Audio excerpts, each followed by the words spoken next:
जय श्री राम। चंद्रगुप्त मौर्य के समय यूनान का राजदूत मेगस्थनीज भारत आया। चंद्रगुप्त मौर्य का शासन प्रबंध अच्छे कुशल शासकों के प्रबंध के रूप में माना जाता था। अतः वह चंद्रगुप्त मौर्य के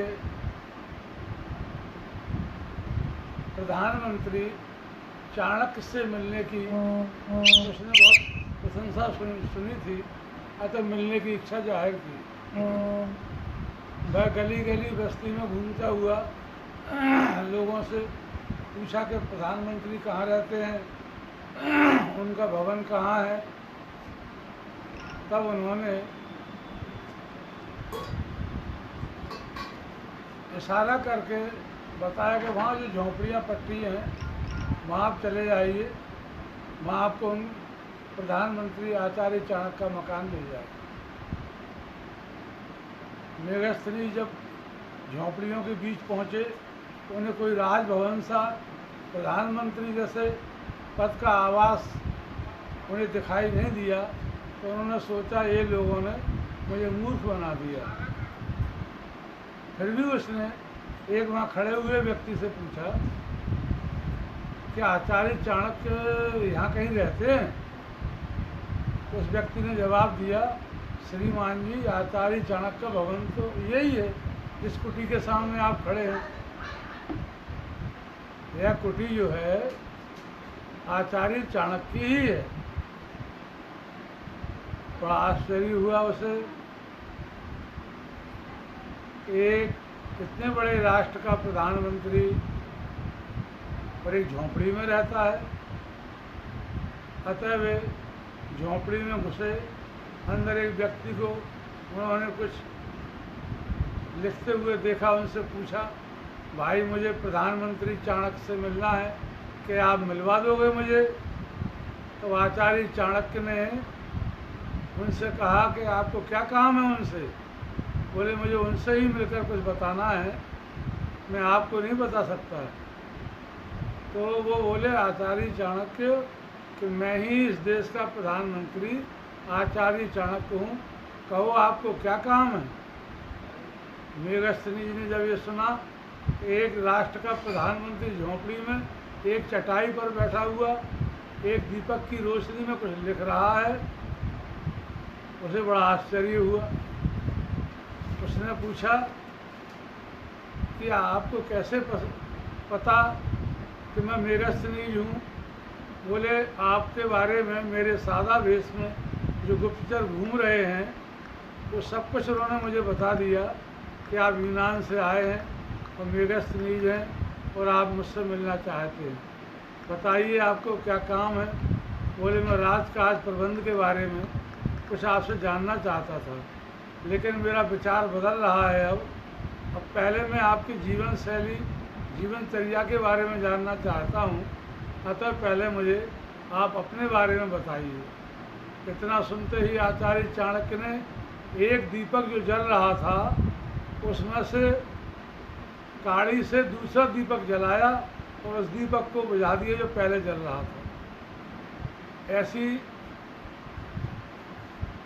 स्थिति को देखकर आचार्य चाणक्य की इस अलौकिक विधि को देखकर मेगस्थनीज आश्चर्य में पड़ गया। पूछा उसने कि प्रधानमंत्री जी बताइए, एक दीपक जब जल रहा था उसी से आपने दूसरा जला दिया और उसको बुझा दिया, इसका क्या तात्पर्य है? तब आचार्य चाणक्य ने कहा कि जब आपने कहा था मैं राजकारी से आया हूँ, तो वह दीपक जो जल रहा था वो कोष के पैसे के तेल से जलता था, तो मैंने उसको जलने दिया। किंतु जो ही आपने कहा कि मैं आपके जीवन चरित्र के बारे में जानना चाहता हूँ, तो ये मेरा व्यक्तिगत काम हुआ। अतः यह इसमें जो तेल जलता है वो मेरे व्यक्तिगत खर्चे से जलता है। मैंने राजकीय दीपक को बुझाकर और व्यक्तिगत दीपक को जलाया है। कहिए अब आपको मेरे बारे में क्या कहना है। मेघश्री आश्चर्य में पड़ गया कि जिसकी गुप्तचर व्यवस्था इतनी चुस्त दुरुस्त है कि मेरे आने से पहले इनको पता लग गया, और देश का इतना बड़ा कार्य संभालने वाला केवल राजकीय पैसे से, राजकीय धन का एक पैसे का भी दुरुपयोग नहीं होने देता। तो यहाँ तक कि तेल भी जो है भाई राजकीय कार्य का राजकीय तेल से ही काम करता है, और अपने काम के लिए दूसरा दीपक जलाता है अपने खर्चे से। ऐसा प्रधानमंत्री का आदर्श देख सुना ही था, देखकर आश्चर्य हो रहा है क्यों ना हो भारत का ऐसा सम्राट दिग्विजयी चंद्रगुप्त मौर्य, जिसको आचार्य चाणक्य जैसा प्रधानमंत्री मिला। और आचार्य चाणक्य के समय ही मेघश्री के अलावा ह्वेन-त्सांग भी भारत भ्रमण पर आए थे। तब उन्होंने भी यही लिखा है कि इस समय भारत में कोई दरवाजे नहीं लगाता, कोई ताले नहीं लगाता, कोई अपराधी विचाराधीन नहीं है, कोई निर्णय न्यायाधीश के पास निर्णयाधीन नहीं है, सब प्रकार से प्रजा सुखी है। ऐसा वर्णन मेघश्री ह्वेन-त्सांग ने भी किया है। ये हमारे देश का, भारत राष्ट्र का स्वर्ण युग था, तब आचार्य चाणक्य थे। यह बोध कथा आज हमें इस बात की प्रेरणा देती है कि हमारा देश में जो राजनीतिक वर्चस्व है, हमारे देश में जो राजनीतिक द्वंद्व है, जो राजनीतिक विवाद है, वह हमारे राष्ट्र के ऐसे आदर्श को कैसे प्राप्त करेगा, जबकि आज विधायक और सांसदों की तनख्वाह 2-2 लाख से ऊपर होती है। जनता के से तरह तरह के टैक्स भी वसूले जाते हैं। उससे कह दिया तुम्हारा गेहूँ सरकार खरीदेगी, और फड़ों पर ढेर लग रहा है, ऊपर से पानी बरस गया, गेहूँ सड़ रहा है। तो गेहूँ किसका सड़ रहा है? उस भूखी जनता का सड़ रहा है जिसके मुँह तक ये दाने पहुँचने चाहिए। हम ऐसी व्यवस्थाओं में और ऐसे योजनाओं में तमाम पैसा खर्च करते हैं, लेकिन जनता जो है एक सही आदर्श राज्य के मायने को समझ नहीं पा रही है। कहीं जनता सरकार की विरोधी है, कहीं सरकार जनता को जो है गलत बताती है। हम समझते हैं कि इस देश का जो चरित्र गिरा है, इस देश का जो सामाजिक सद्भाव बिगड़ा है, उसका मूल कारण भारत की राजनीति है। गांव-गांव में राजनीति ने विद्वेष पैदा किया है, एकता को नष्ट किया है, समाज को बांटा है, देश को बिगाड़ा है, और अंतर्राष्ट्रीय स्तर पर हमारी जो वास्तविक मानवीय शक्ति, ऊर्जा, मस्तिष्क की, ज्ञान की और हमारे विज्ञान की जो वास्तविक ऊर्जा होनी चाहिए थी, वो आज यदि कोरोना के समय सबसे पहले कैप्सूल भारत बनाता। क्यों? भारत आदिकाल से आयुर्वेद का बहुत बड़ा विज्ञान अपने पास रखता है। रामायण में लिखा है कि लक्ष्मण जी को शक्ति लगी तो संजीवनी बूटी से उनके प्राण बचाए गए।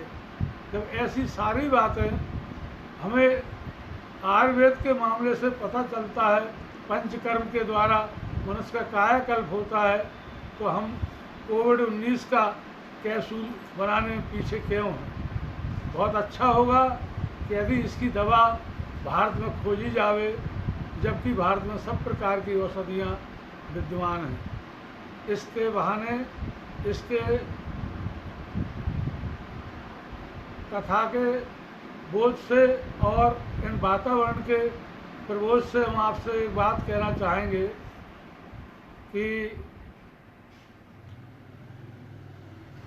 यदि प्रत्येक नगर में एक ऐसी सभा बने जिसमें कोई भी राजनीतिक व्यक्ति सम्मिलित न हो, किसी प्रकार की राजनीतिक व्यक्ति उसमें सम्मिलित न हो, किसी भी राजनीतिक दल का व्यक्ति उसमें प्राथमिक सदस्य न हो, कोई भी राजनेता न हो, दुकानदार हो, व्यापारी हो, किसान हो, सफाई कर्मी हो, मजदूर हो और संपन्न व्यक्ति हो, स्त्री हो, पुरुष हो, युवा हो, युवती हो, छात्र हो, छात्रा हो, लेकिन राजनीति से उसका कोई लेना देना ना हो और उसका नाम हो नगर सभा।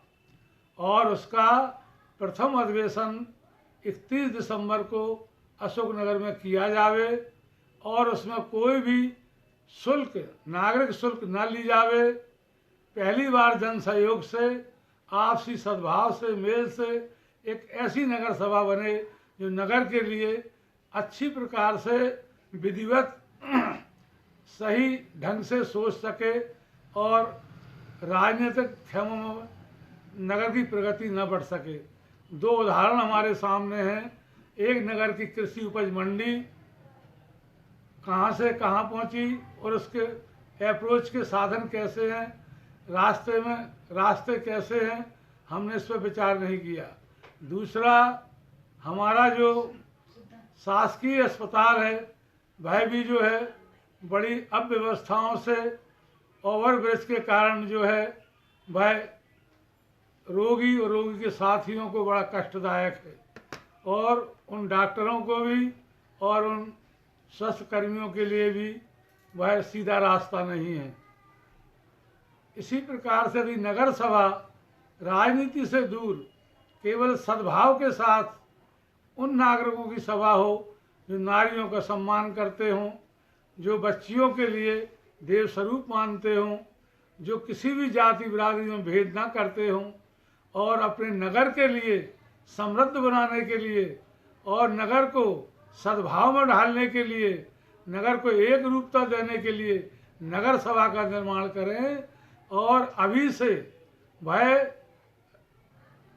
अपने नाम की सूचना भेज सकते हैं और धीरे धीरे हम इतने लोग इकट्ठे हो जाएं कि नगर में एक शानदार सभा 31 दिसंबर को हो और 31 दिसंबर को ही हम फिर अपने सब आपस में मिल बैठकर ये निर्णय करेंगे कि यह सभा क्यों बनाई गई है, इस नगर सभा का दीर्घकालीन भविष्य क्या है, यह लोगों को कैसी शिक्षा देगी, शिक्षा की व्यवस्था कैसे करेगी, चिकित्सा के क्षेत्र में क्या सहयोग करेगी और सामाजिक सद्भाव में, सामाजिक कार्यों में जहाँ विपन्नता दिखती है, जहाँ दीनता दिखती है, जहाँ कमी दिखती है, जहाँ संवेदनहीनता दिखती है, वहाँ नगर का सद्भाव ऊंचा उठे और आगे बढ़े।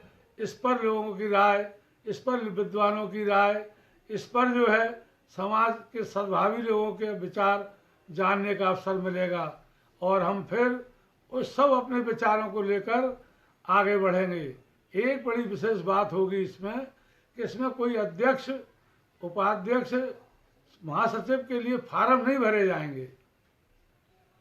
कोई भी व्यक्ति खड़ा होकर कहे कि उनको बनाया जाए अध्यक्ष, तब वो व्यक्ति कहे मैं नहीं, उनको बनाया जाए, तब वो तीसरा व्यक्ति भी यही कहे मुझे नहीं, उन्हें बनाया जाए। ये प्रक्रिया हम डालना चाहते हैं कि व्यक्ति स्वार्थ को छोड़कर परमार्थ की तरफ यदि आगे बढ़ना है तो दूसरों के अंदर भी हमें अच्छी संभावना देखनी चाहिए। यदि हमने ये माना कि हम ही विधायक बनने के योग्य हैं, दूसरा कोई नहीं है, इसके लिए साम दाम दंड भेद कुछ भी नगर में हम चलाएं और 5 वर्ष तक नगर की जनता पीड़ित रहती है, विधायकों से शहर का कोई भला नहीं हुआ और ना ही किसी भी राजनीति ने भला किया। जो व्यवसाय क्रांति हो रही है, व्यवसाय के बल पर जो प्रगति हो रही है, जनता की अपनी सुविधा अनुसार, अपनी आर्थिक स्थिति अनुसार वह अपना जीवन यापन करती है। यह किसी राजनीति या सत्ता विशेष की कोई बड़ी प्रगति नहीं है, ये तो विज्ञान, प्रौद्योगिक विज्ञान की उन्नति है। लोह युग आया, रेल पटरियाँ बिछना थी, रेलगाड़ी चलना थी, हवाई जहाज चलना थे, ट्रांसपोर्ट होना था, जो हो रहा है। ये स्वाभाविक बात है। जब हमारे बच्चे इंजीनियर बन रहे हैं तो वो सॉफ्टवेयर ऐसे बना रहे हैं कि हमारी जो है चिकित्सा पद्धति में सब प्रकार की जांचें आ रही हैं। तो ये स्वाभाविक बात है। भविष्य का निर्माण और भविष्य का आगे बढ़ना काल का नियम है ये, और काल के नियम के अनुसार जनजीवन आगे बढ़ता रहता है। मान लीजिए एक तूफान अम्फान आया था, एक निसर्ग तूफान आ गया, अब एक तूफान की और आहट है, तो क्या ये चीज़ें मनुष्य के द्वारा रोकी जा सकती हैं? नहीं, मनुष्य उनसे बचाव कर सकता है। तब जब वो एकजुट हो, तब उसकी संवेदनाएं हो, तब हैं। देखिए, संवेदना के रूप में एक समाचार पिछले दिनों हमने पढ़ा कि एक हथनी को अनानास के फल में बम रखकर खिला दिया और हथनी मर गई जब उसके पेट में बच्चा भी था। हमारी मानवीयता कहाँ गई? किस प्रकार के साधनों से हम अपने जीवन को ऊंचा उठाना चाहते हैं कि देश में कोई ऐसी सद्भाव की विचारधारा नहीं है, ऐसा कोई मिशन नहीं है, ऐसी कोई पीठ नहीं है। तो क्यों ना हम एक छोटे से नगर से ऐसा एक नगर सभा का निर्माण करें। ये आज का हमारा विचार आप तक पहुँचे और आप इस बात को दूसरों तक आगे बढ़ाइए। इसमें कोई भेदभाव नहीं होगा, कोई किसी प्रकार का जातिवाद नहीं होगा, किसी प्रकार का ऊंच नीच नहीं होगा। इसमें सबकी समान भागीदारी होगी।